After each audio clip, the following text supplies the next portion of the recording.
यह कहानी बचपन में होने वाले प्यार के बारे में है। इसमें एक लड़की की रूह की ख्वाहिश के बारे में लिखा गया है। ये छोटी सी पर सुंदर प्रेम कहानी है, जरूर पढ़े। और इसी पोस्ट में और भी प्रेम कहानियां हैं जो आपके दिल को छूकर सच्चे प्यार का एहसास करा सकती है।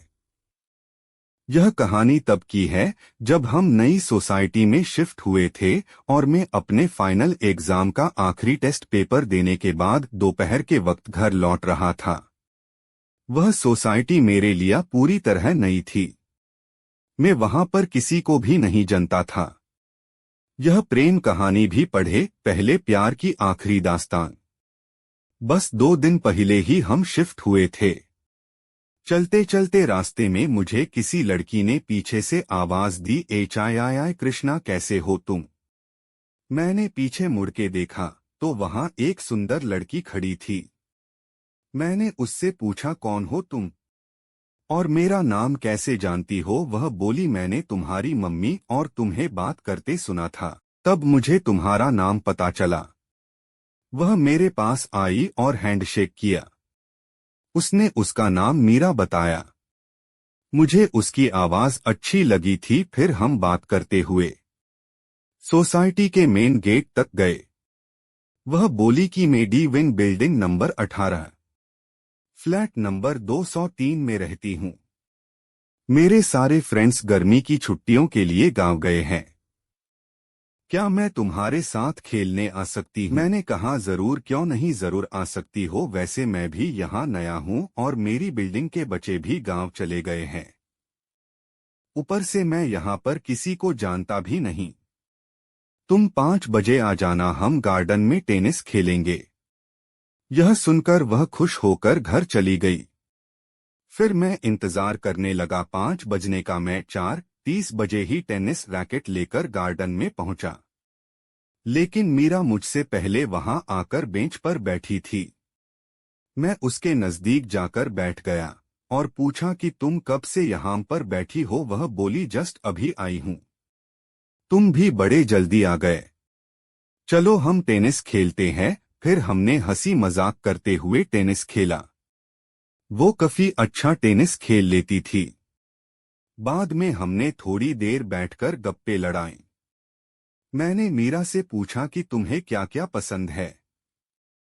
उसने बताया कि उसे टेनिसी बहुत पसंद है, पुराने गाने सुनना पसंद है और खाने में चावल की खीर सबसे ज्यादा पसंद है।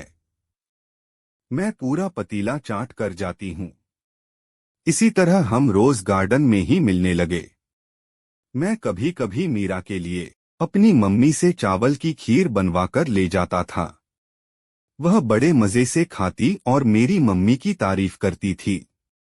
मीरा अब मुझे बहुत अच्छी लगने लगी थी क्योंकि मुझे उससे प्यार जो हो गया था। लेकिन एक दिन अचानक मीरा नहीं आई।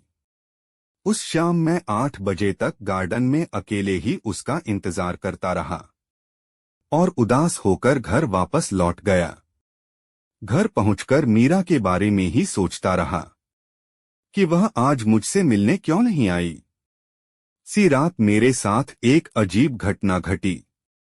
मीरा मेरे सपने में आई और बोली, तुम्हारे साथ वक्त बिताकर मुझे अच्छा लगा कृष्णा, अब मेरे जाने का समय हो गया है। मुझे मुक्ति दो कृष्णा, मुक्ति दो। मैं सुबह के 3:30 बजे डर के मारे उठा। तब मैं पसीने से नहाया हुआ था। मुझे लगा कि मैं उसके बारे में कुछ ज्यादा ही सोचने लगा हूं। फिर दूसरे दिन भी मैंने उसका इंतजार किया, पर वह नहीं आई।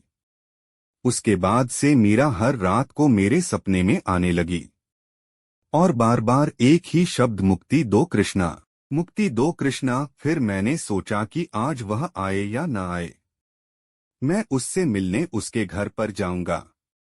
मैंने मम्मी से कहकर मीरा के लिए खीर बनवा ली और शाम होने से पहले ही उसे बताए हुए एड्रेस पर पहुंचा और डोर बेल बजाई। दरवाजा एक बुजुर्ग आदमी ने खोला। उन्होंने पूछा, तुम्हें किससे मिलना है बेटा। मैंने मीरा का नाम बताया। उन्होंने मुझे अंदर बुलाया। मैं जाकर उनके सोफे पर बैठा और खीर का डिब्बा बुजुर्ग के हाथों में दिया और कहा, यह मीरा के लिए है। कहा है वह, मुझे उसे मिलना है। और यह भी पूछा कि 2 दिन है, मीरा पार्क में खेलने क्यों नहीं आई। वह बुजुर्ग शांत मुद्रा में मेरे सामने सोफे पर बैठे और बोले, 14 अप्रैल यानी कि आज ही के ही दिन 1 साल पहले मीरा की मौत हुई थी। वह मेरी गोद ली हुई बेटी थी। उसे जन्म से HIV एड्स था, इसीलिए किसी भी बच्चे के मम्मी पापा उसके साथ अपने बच्चों को खेलने नहीं देते थे।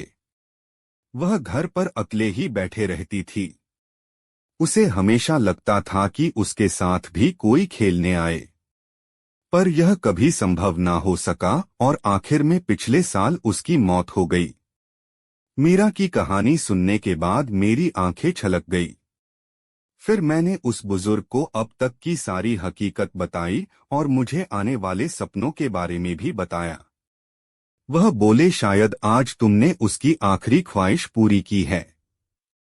और यहाँ उसके दोस्त बनकर उसे मुक्ति देने पहुंच गए हो। थोड़ी ही देर में वहां पंडित जी आए और उसकी आत्मा की शांति के लिए एक पूजा हुई। उसके दादाजी ने वह पूजा मेरे हाथों से करवाई ताकि उसकी आत्मा को मुक्ति मिल सके। आखिर में मैं उन्हें गुड बाय बोलकर घर वापस लौट आया।